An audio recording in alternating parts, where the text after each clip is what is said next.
Hello, everybody. It's Trevor from Peak Potential Physiotherapy and Wellness. We're located here in Collierville, Tennessee.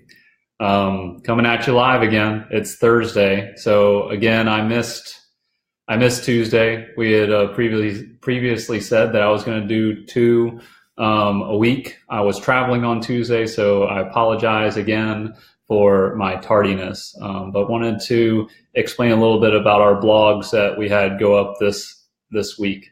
So if you have questions, please leave them in the comments below. Or if you have anything else you want me to discuss, please leave that below too. But yes, that headline is correct. How your backside affects more than just your genes. And yes, I did not come up with that, but it is swimsuit season and summer. So yes, everyone wants to look good in their jeans or in their bathing suit, but it's discussing your gluteal muscles. So the second blog was about yoga or Pilates, and I'll mention that too. I'll put the links down below so that you can reference those straight away. But again, if you have questions, please leave them in the comments. I love getting those. I love answering those, and with people engaging for us. So to go over a little bit more about the gluteal muscles. So everyone wants to look nice, especially women, in their jeans, and with their backside, that entails your gluteal muscles. So it entails a lot more than just your butt muscles or looking good.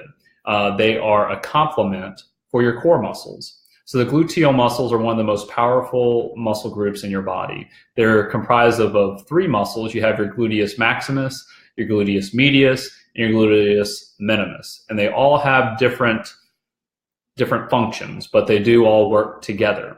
So you want to be able to incorporate that into your core muscles or into your core activities. So including abdominals, lower back, and hip muscles. All these have to work in concert with one another in order to not have any deficiencies. Okay, so the result of having your glute muscles or your buttock muscles out of balance can be a negative performance on your fitness as well as your posture. Most people just sit on their backside instead of working it, but it is a very big component to being able to support your lower back and your posture. It's also been shown that it will lead to knee, foot, and leg and lower back injuries if the glutes aren't strong enough.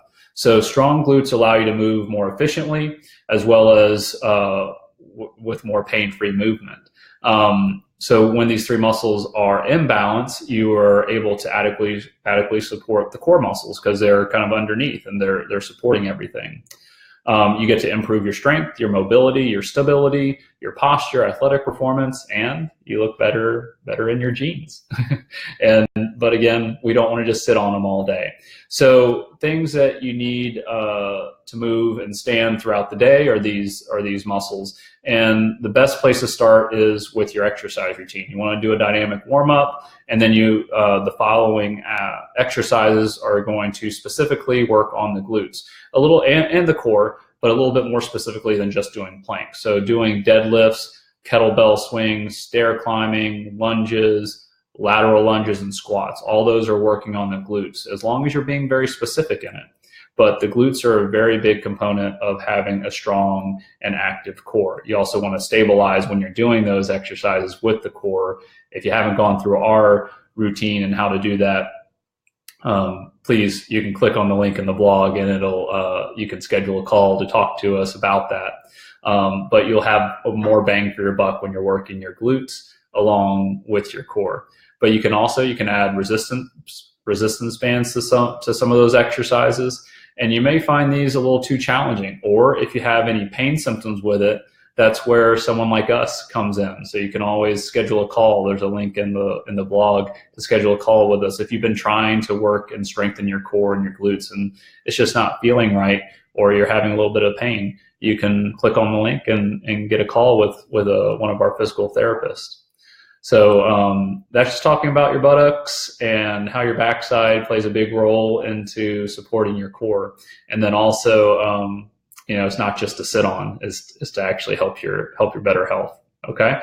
So I just wanted to briefly mention, and I'll put another link to our blog that we put out yesterday, or that my lovely bride put out yesterday, but it's should you do yoga or Pilates?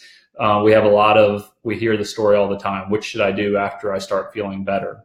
Well, we're not partial, but Pilates started as a rehab exercise. So there's a lot of different things that come about. Some people say, well, if you need to core strength, then you do Pilates. If you need to stretch, then you do yoga.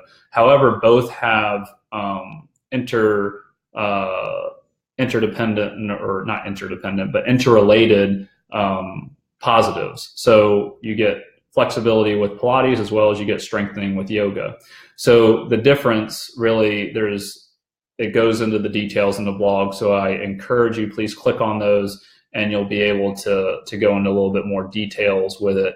I mean, I did a lot of research behind it.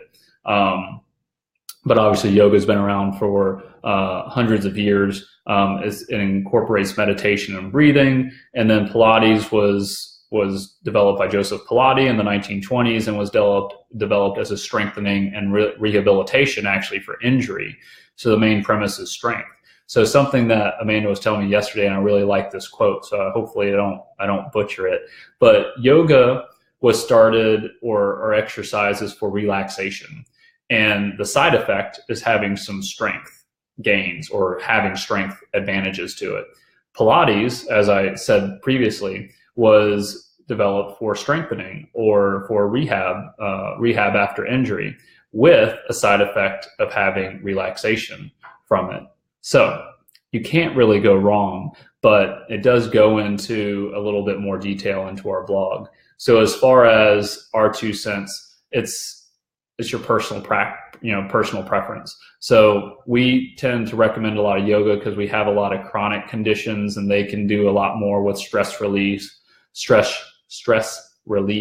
and relaxation techniques. So we might push someone more towards yoga, but again, Pilates lends itself to that stability and strengthening, as well as some of the relaxation part of it too, depending on what kind of teacher you get. So those are our 2 blogs from this week. Again, I apologize for not getting to you a couple days ago, but I will put links to both of those in the link below, or in the comments. So if you have any comments, please don't hesitate to put them there. And we hope that y'all have a great rest of the week. Thank you again for joining me.